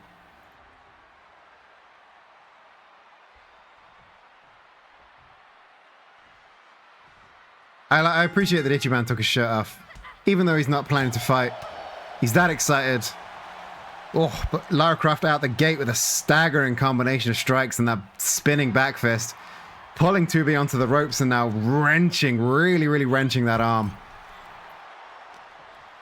See, Lara Croft to me is a woman who's come dressed to fight. Boots, shorts for mobility, no stupid high heels, and now jackknife suplex, something, whatever it was. Beautiful. Beautiful suplex there from Lara. Is now up on the top rope. Going for a moonsault out of nowhere. Beautiful. I didn't know she was a high flyer. I didn't know what kind of fighter Lara Croft was going to be. But I'm glad to see it, whatever it is. Bringing Tubes up to her feet and now getting a big roundhouse kick. Lara Croft full control right now. 2B, the first women's champion, unable to get a strike in either way. Oh, spinning out into that Jujikatami. Beautiful, beautiful, educated strikes, educated use of momentum there to be able to roll out of it. But Lara Croft getting her right back in. Again, the spin, it disorients and then it slams you down. It's a good use of momentum to catch the opponent on the back foot. But 2B, speaking of back feet, using that spinning back kick to push Lara Croft into the corner and just slamming her head first in. As I was about to say, I think 2B's finally charged up, but a Superman punch into the corner. Lariat avoided, and the spear. Oh, that is going to slow down the circuits of old Tubes there. And going for the... not quite a tope con hero, just leaping clean over the top rope. The crowd's chanting for Gus, but Gus ain't here. 2B finally back in control, enough to showboat to the crowd a little, which may have been a bad move. Lara Croft on her feet now. Again, lifting her up into that big, striking, that driving sort of jackknife suplex. Rouge just about warmed up for his match later. He has over 9,000 power level. That might just be enough to take down Darth Maul, our flippy shit champion, in our main event, which is coming up after this match. But again, 2B on the outside, way more fighting her own speed, but returning back to the ring now with the upper hand. Oh, I think there was an attempt of a super kick there from Lara Croft, but 2B completely shutting her down. And just, slamming her back against the forearm and the elbow of 2B. And now 2B wrenching, really wrenching at the leg and the knee, the thigh, all of the leg, just trying to dislocate something because she knows she's going to try and rely on that super kick. And 2B, definitely those circuits are fully powered up now. She's fighting how the former champion is used to fighting. And not quite a surfboard stretch, just stomping at the back while dragging the arms backwards. It's strikes and submission at the same time. It's an all-in-one package, and that's what you get with 2B. But Lara Croft with the trip and the overhand chops and the low drop kick, turning 2B inside out. You know, really celebrating being on top, even if just for a short moment. 2B in a bad position now. Kneeling Hurricane Rana there. Like a lot more momentum driving 2B into the mat. What's Lara Croft doing now? I'm not quite sure. Using those feminine wiles that make the men go crazy for her in the PS1 era to maybe catch 2B off guard. Choke slam attempt by Lara Croft, avoided by 2B into the arm drag. Gets the cover. Just a one there. Lara Croft not taking enough of a beating to stay down for too long. Series of kicks there, straight to the abdomen, and a roundhouse kick takes Lara Croft down. Another cover. Lara Croft got the rope break. Gus, though, didn't see it as usual, and Lara resorting to having to kick out. And now, a sleeper hold attempt from 2B, trying to power it down. We're seeing, I think she calls this late game spoilers, the rear naked choke locked in, trying to And Lara Croft able to just about that again, she calls that the late game spoilers. She's trying to execute her opponent there. Lara Croft able to kick out and hit that beautiful sling blade, gets her cover. Just a 2 count though, the former women's champion able to kick out. And now, oh, in a very bad position, elevated up into, oh, that was a brutal elevated suplex. Elevated powerbomb, but it's still only a 2 count. Lara Croft, she calls that the cradle of death, but it could not keep her down. But she's tuning up the band. I think she's going for the super kick. But not enough energy. If she just landed on top of 2B, this could be the end of the match. But 2B had enough time to get her wiles about her and get that rope break. And now, another brutal Ushigoroshi there. And Lara Croft really trying to showboat, but right into a spinning kick from 2B, who returns fire. Oh. And the springboard stunner. Not so often we see a springboard stunner nowadays. The knee drops onto the arm of 2B. 2B, with that short range, the very quick short range boost, has taken advantage of the situation. Waistlock, German suplex, gets the bridge. Not quite getting down for the 3 count though. 2B. We're now brutal strike to the side of the head. She is fired up. She is energized. She has got the power of Ichiban's Dragonfish coursing through her right now. Oh, but the lariat does not hit its target. 2B bandera to the outside by maybe a playing possum Lara Croft there. And the fight spills to the outside. Lara Croft got 2B up on her shoulders. Snake eyes onto the apron. That is brutal. And dropping the elbow right to the chest of 2B. And another. She's going to go for a third. This is... Oh, no. Instead, going to pick her up. A series of strikes on the outside. And, oh, continuing on a brutal combo. Waistlock, German suplex, dumping 2B right on her head. Right on those mats. Yeah, the apron, in fact, the apron, the hardest part of the ring. You can get your hardest part of the ring t-shirt. Exclamation mark Kofi in the chat, the Wrestling is Silly Kofi store. Oh, roundhouse kick avoided by 2B. Series of strikes. And 2B getting in her own brutal combination. Lara Croft firing back though. 2B's face colliding with that steel ring post and then being dumped against the mats. Lara Croft really showboating now, doing a little dance for the crowd, but 2B able to get back to her feet, both women returning to the ring. Oh, 2B elevated up once again, the cradle of death right in the corner, gets the cover. This is bad news for 2B. 2B though gets the kick out. Incredible tenacity there from 2B. Oh. Spinning neckbreaker though from Lara Croft, planting her back down to the ground. I think she's tuning up the band for another super kick. This could be bad news. No. Boom! The standing Shiranui instead. Deep cover. And that is it. Lara Croft gets the win.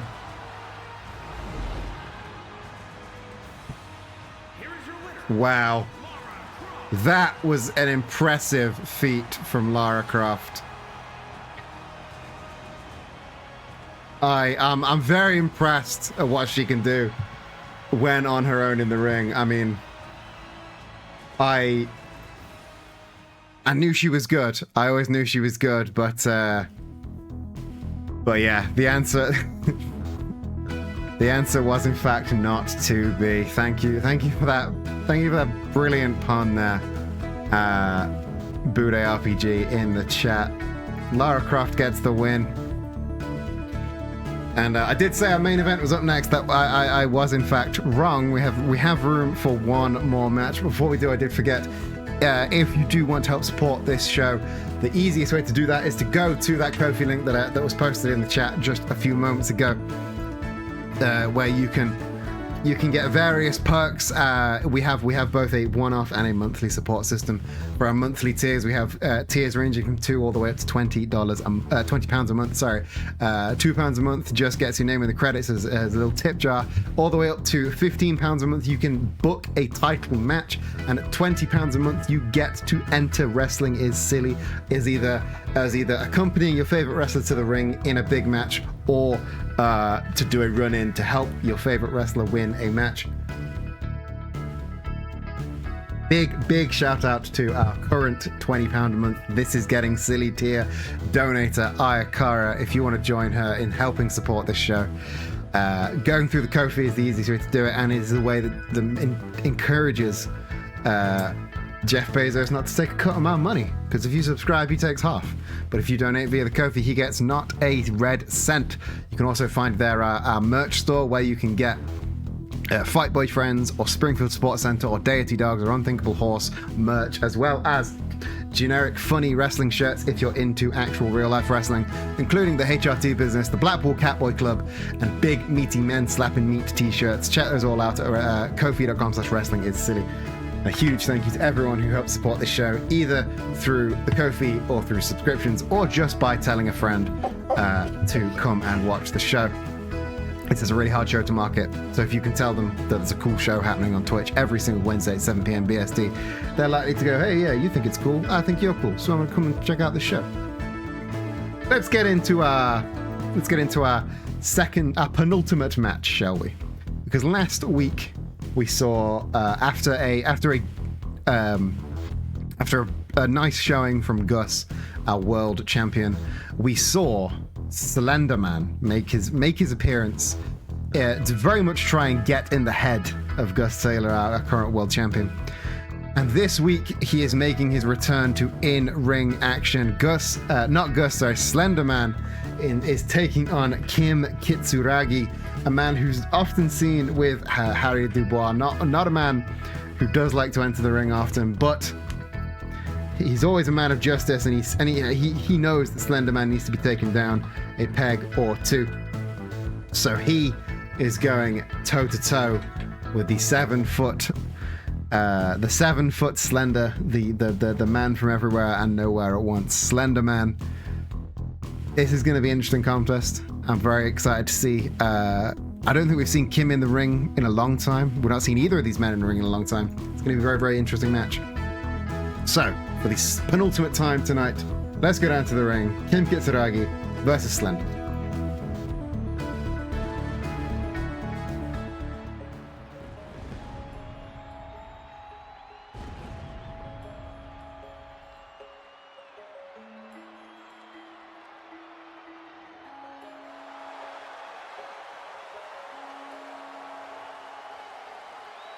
The following is scheduled for one fall, making his way to the ring, standing at 7 feet tall, weighing in at 231 pounds, Slender Man. A very slow, very measured entrance for Slender Man, calling his shot on the men's world champion Gus Taylor last week. He is now trying to prove that he is not just mind games and scares and making your camera go all staticky. He is a big deal in the ring as well. He tried to appeal to emotions before Gus had the title, and now he's appealing to the one thing that he knows Gus understands, which is violence.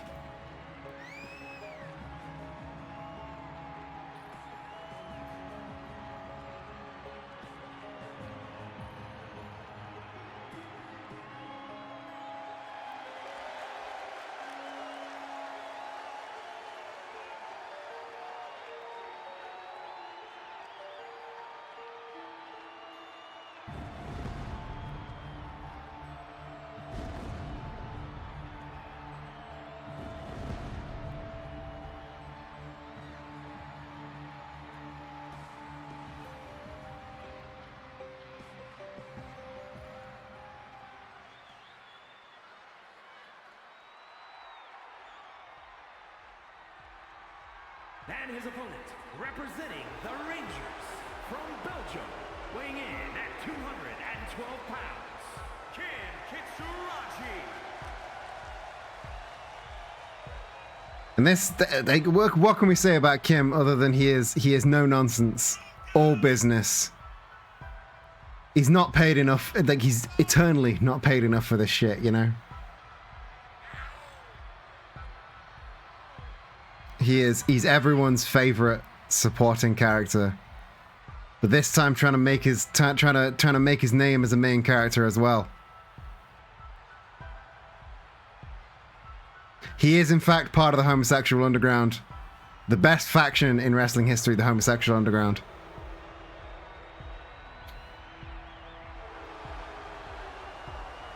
Oh, some boos here for Kim Kitsuragi. Not often that a crowd boos for Kim Kitsuragi, but this crowd, I'm not sure. Maybe they're Team Slenderman. Oh, Slenderman gets the lock up, throwing Gus into the corner, and a big splash taking Kim right down to the ground, clubbing strikes to the back from the long legs of Slenderman, but Kim able to hit the kitchen sink, turn Slendy inside out. Kim now, getting a beautiful combo into that German suplex, really slipping up and under. And now, ooh, great show of strength into the gutbuster there. I didn't think Kim would be able to lift up a man as big as Slenderman, but he is Kim Kitsu ripped indeed. Goes to the suplex, but Slenderman slipping out the back gate, not able to take momentum though. Kim now with that arm, really trying to wrenching on that arm into the Jujutami. Again, not going for a submission, just trying to loosen that arm up, weaken that arm. Kim and have a go if you think you're hard enough. That is great. That is chant worthy right now. Slenderman rushing back into the ring though. Both these men with a lot to prove in very different ways. Kim, like I said, needs to prove he's in his main character material. But Slenderman, diving headbutt off the middle rope. A rare sort of character flair moment from Slenderman. Slenderman needs to prove he's a threat to Gus. Kim needs to prove he's main character material. Russ, that is not Gus, that is Russ, the referee, takes a bump off a misplaced lariat. But, Kim up on the shoulders of Slendy. He's trying to slip. It slips out the back door. And suplex face buster from Kim Kitsuragi. Incredible show of strength there.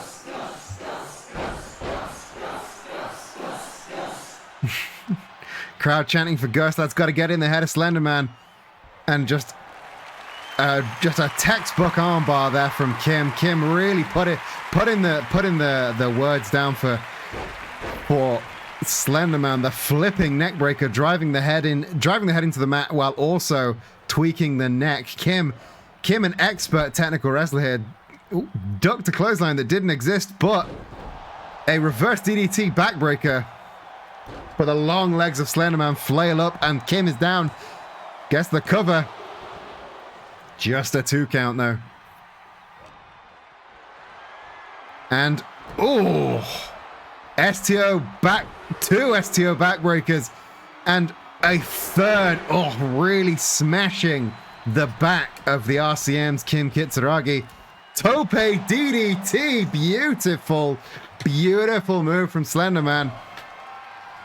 Who again, hitting the STO backbreakers a second time on the outside. That has got to hurt. That has got to hurt, good old Kim.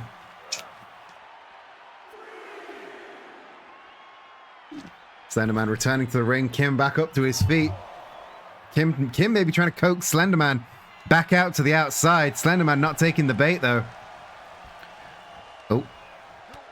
Kim manages the reverse waistlock, throwing Slendy into the corner, but the uppercut avoided. Big splash again. Kim though staying on his feet. Knife edge chop. This is bad. Big clothesline there. Gus getting an immediate, sorry, Slenderman getting an immediate cover. Kim fighting back as hard as he can though. He's taken on the entirety of Revachol. One big man in a suit ain't gonna slow him down. Running jawbreaker though. Oh, and an elbow drop to the thigh, to the knee. Up on the shoulder. Bad ending. Slenderman, center of the ring. Kim, though, kicking out of the bad ending. This is not something Slenderman is used to. And the giant Polish hammer. Kim about a foot off the ground there. Oh. Up on the shoulders again, another bad ending. Kim Kitsuragi in dire straits. Cover center of the ring. And that is it. It was a very bad ending for Kim. A Slenderman gets the win. Here is your winner, Slenderman. You do hate to see it indeed. Slenderman taking the dub to a chorus of boos. I think this is the statement that Slenderman wanted to make, though. He wants to prove that he is main event worthy, that he is a threat for the current men's world champion, Guillotine Gus Taylor.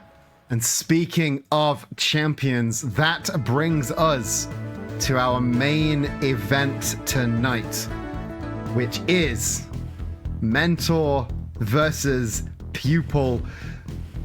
Darth Maul versus Rue for the Flippy Shit Division World Championship.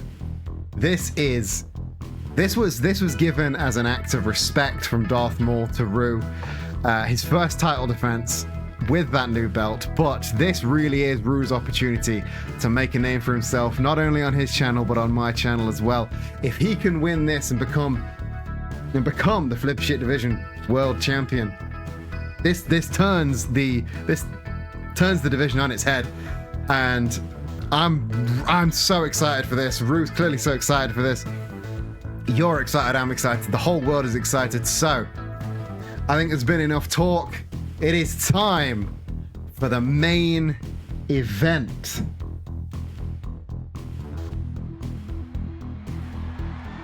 following contest is scheduled for one fall and is for the Wrestling is Silly Flippy Shit Division Championship.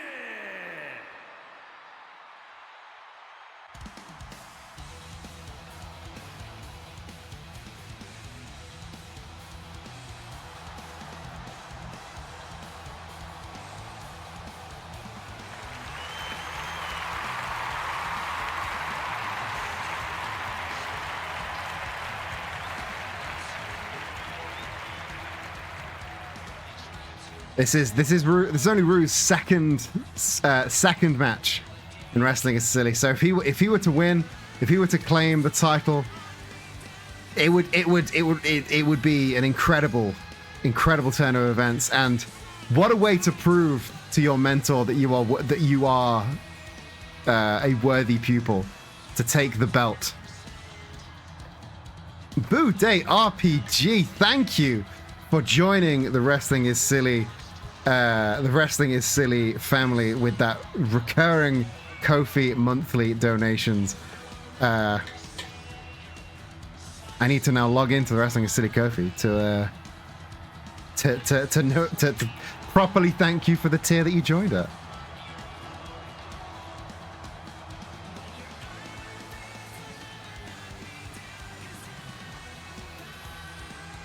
Thank you. Buddy RPG, thank you for becoming a Wrestling is Silly mark. Again, it's support like that really, really helps this whole thing work.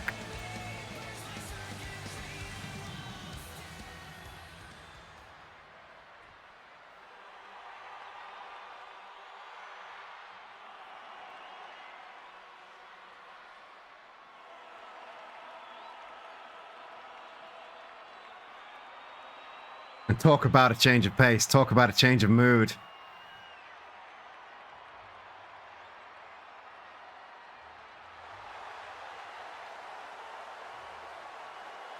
Darth Maul coming in with that big red belt that suits his big red face.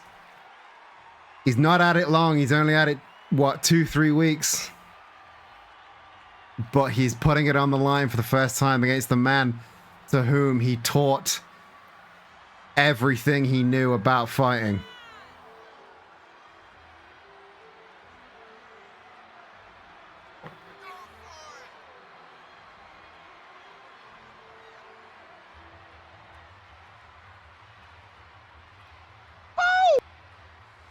While we're waiting for Darth Maul to get in the ring, everyone go and give Ru a follow, especially if he becomes champ. I mean, if he takes that title off of Darth Maul, y'all better give him a follow.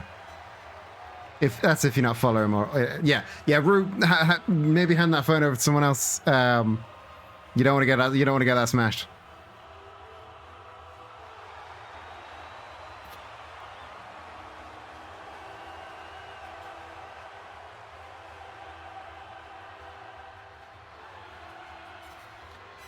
If you do win, you're gonna make me change the color of the belt, aren't you? You're gonna want a teal belt, aren't you? yeah. Phones go under the ring. Just avoid the chairs, the tables, the thumbtacks, the light tubes. Just don't put it near any of that stuff, and you should be fine.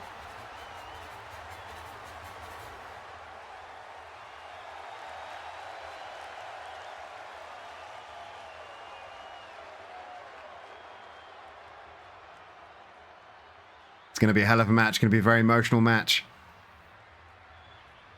Make sure you've got your predictions in. 30 seconds left to get that prediction in.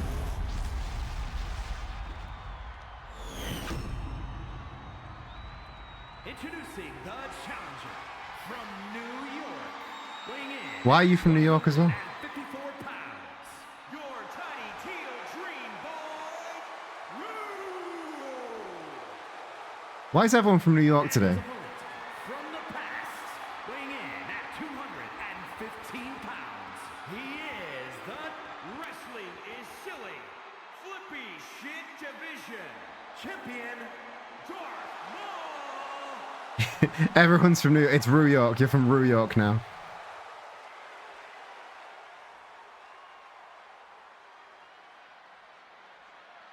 Freya, the referee, to adjudicate. It's going to be one hell of a match. It's going to be a flippy shit affair. Titles on the line. Let's go. It's our main event. Darth Maul, Ru, flippy shit division title. I can't wait. Freya rings the bell. Oh, dropkick avoided by Darth Maul. Ru starting the match on the back foot. Short arm clothesline, taking down the Teal Dream Boy, but he's fighting back as best he can. Gets the boot up. Lock up, throws, hammer tossing Darth Maul over the ropes, and then a shoulder tackle, sunset flip powerbomb over the top rope onto the outside. Ru is not fucking around today. Darth Maul, though, with the boots up, returning fire already. The fight has spilled to the outside. This is a main event worthy match already. And they are giving it all 5 stars. Darth Maul giving an opportunity to showboat to the fans. Oh, very, very short takedown. Ru driven into the outside mats there. Quick headlock takeover and just wrenching the neck and the trying to maybe not choke out Darth Maul, but wrench the neck, trying to pull something there, trying to weaken him as early on as he can. Series of strikes, but avoided into a judo toss there by Darth Maul, the champion. And going into a series of strikes of his own now. Ru thrown asunder as Darth Maul gets back into the ring. Is he gonna break the count? Or is Ru able to get back up to his feet? Tope Suicida from Darth Maul, shot like a fucking lawn dart out that center rope. And now into a spinning spinning sort of pile driver air raid crash situation, whatever it was real ugly on Rue's neck. Spine buster there. Rue's head narrowly missing that steel barricade. This is not looking good for the tiny teal Dream Boy. Oh, but he comes flying back with a forearm. And now throwing his mentor and the champ back into the ring. Bringing him back up to his feet and wrenching him down by the arm. Getting the Jujikatami. And again, these submission moves, but just to weaken the limbs of Darth Maul. It's very intelligent play in these early stages. Elbow drop avoided, though, by the champ. Oh, flying clothesline taking down Rue. And goes for the package pile driver. Bam! Dropping him right on his head. That does not look good. Gets a cover. But Rue is able to kick out at the 2 count. I don't think Darth Maul was expecting that. That package pile driver is how he's put many people away. Rue lives to fight another day, but gets the elbow up. A single strike, throwing him into the ropes. Gets the sleep, gets the leap, and then big low drop kick, taking down his mentor. And the sharp DDT keeps him down, gets a cover. Darth Maul able to kick out at 2, though. Maybe evening the competition. Clothesline and a second one. Duck, avoid, and the big leaping drop kick. Rue is full of beans right now. And a short, sharp DDT. Champ's on the back foot. Rue is coming back. Another sharp DDT. I think he's going for it. I think he's going for that springboard blockbuster, and he hits it. This could be it. We could have a new champ. Oh, just a 2 count, but it was very, very close. That springboard blockbuster, if he can hit you with that, that's going to put you away. Code Teal gets a cover. And that is it. The Code Teal locks it up. We have a new Flippy Shit Division champion. Here is your winner,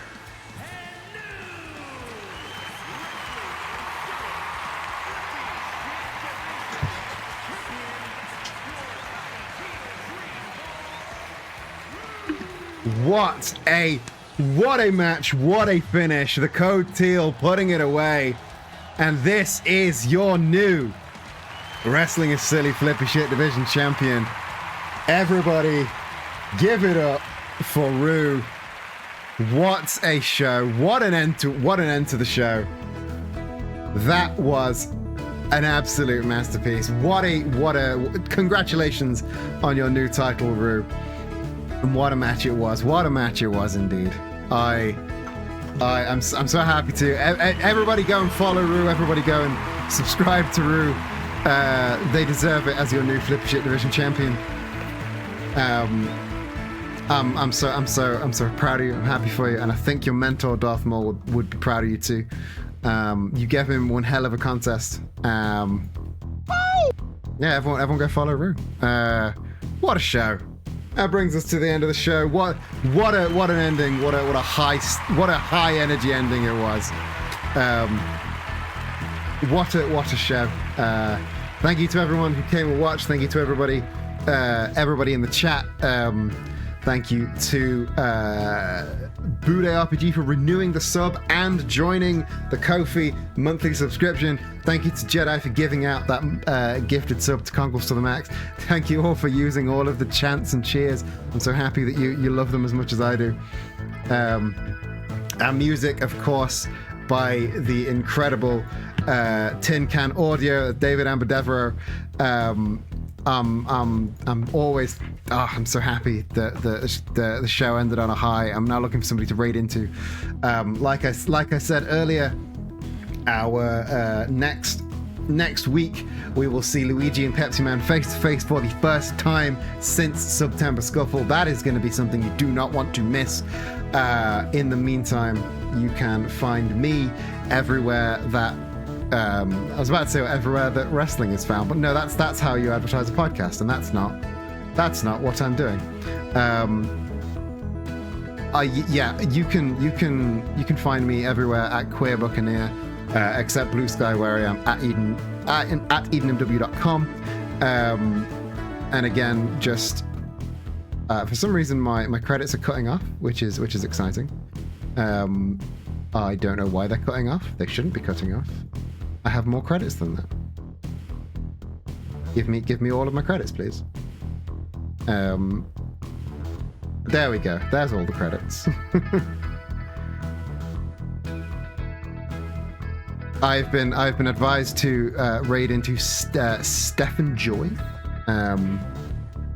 So that will be who I'll be raiding into. Let me just tippy tap their name into my browser so I can skip the ad, so that when I raid, I'm not raiding into an ad, because that's terrible. They're currently playing Paleo Pines. He's currently playing Paleo Pines, which is fun. I've never heard of that game, but I'm sure it's a fun one. Like I said, you can find me, Queer Buccaneer, on Twitter, at edenmw.com on Instagram, on Blue Sky, MX EdenMW on Instagram while I'm there, and you can find Wrestling is Silly on YouTube at Wrestling is Silly if you want to watch previous episodes. I'm sorry, I've lost my train of thought, because I genuinely didn't expect Ru to win the title though, so I'm very happy for him. Yeah, we're gonna raid into Stephen Joyce. Thank you for that recommendation, Boo. And yeah, I will see you next time. But until then, book in air, book far, wherever the book you are. I hope you're having a fantastic rest of your day. I'll catch you in the next one. I've said that a bit too early, because I've got to hit the actual raid thing first. Join our Discord if you've not joined our Discord already. We have got a lot of fun stuff in the Discord.